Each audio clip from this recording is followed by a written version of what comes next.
Big pass நிகழ்ச்சியில் கலந்து கொண்ட ஜாக்லின் கடைசி வரை இருப்பார், ஏன் டைட்டில் கூட வெல்ல வாய்ப்பு இருக்கிறது என அவரின் ரசிகர்கள் நம்பினாங்க. நிகழ்ச்சி துவங்கியதில் இருந்து ஜாக்லின் நாமினேட் செய்யப்படாத வாரமே இல்லை. மேலும் ஒவ்வொரு வாரமும் அவர் காப்பாற்றப்பட்டு வந்தார். இந்த நிலையில்தான் ஃபினாலே நெருங்கிய போது பணப்பெட்டி டாஸ்க் கொடுக்கப்பட்டது.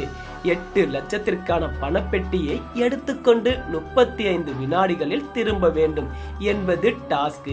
ஆனால் ஜாக்லின் 37 வினாடிகளில் வந்ததால் அவரை பிக் பாஸ் வீட்டிலிருந்து வெளியேற்றினாங்க. ஜாக்லின் வீட்டை விட்டு கிளம்பிய போது ஆளுக்கு ஃபீல் பண்ணாங்க. சிலரோ தலையில இடி விழுந்தது போன்று அதிர்ச்சி அடைந்தாங்க. இந்த நிலையில தான் சத்யாவும் ஜெஃப்ரியும் தனியாக சென்று விழுந்து விழுந்து சிரித்தார்கள். அவர்கள் சிரிப்பை அடக்கவே முடியவில்லை. மற்ற போட்டியாளர்கள் அழுது கொண்டிருந்த ஜாக்லினை தேற்றிக் கொண்டிருந்த வேளையில இவர்கள் இருவரும் என்னமா நடிக்கிறாங்கப்பா என அவர்களை கலாய்த்த அந்த காட்சியையும் பிக் பாஸ் உலகத்துக்கு காட்டிவிட்டாரே. இந்த வீடியோ கண்டு ஜாக்லின் ரசிகர்கள் உள்பட பலரும் சத்யா மற்றும் ஜெஃப்ரியை திட்டி தீர்த்தாங்க. நிகழ்ச்சியின் கிராண்ட் ஃபினாலின் போது இந்த சம்பவம் குறித்து விஜய் சேதுபதியுமே ஜாக்லினிடம் பேச அவரும் வருந்த அவரிடம் சாரி கேட்டார் சத்யா.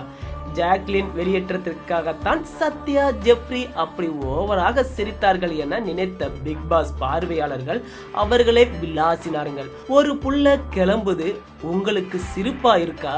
இந்த சத்யா ஜெஃப்ரி worst பிஹேவியர் என விளாசினாங்க பிக் பாஸ் பார்வையாளர்கள். இந்த நிலையில தான் ஜெஃப்ரியும் சிரிப்பதற்கான காரணமே வேறு என கூறியிருக்கிறார் சத்யா.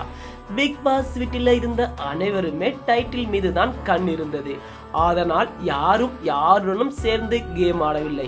தனித்தனி ஆட்களாக இருந்தார்கள். அதில் ஒருவர் கிளம்பியதை பார்த்து கண்ணீர் விட்டதை நம்ப முடியவில்லை.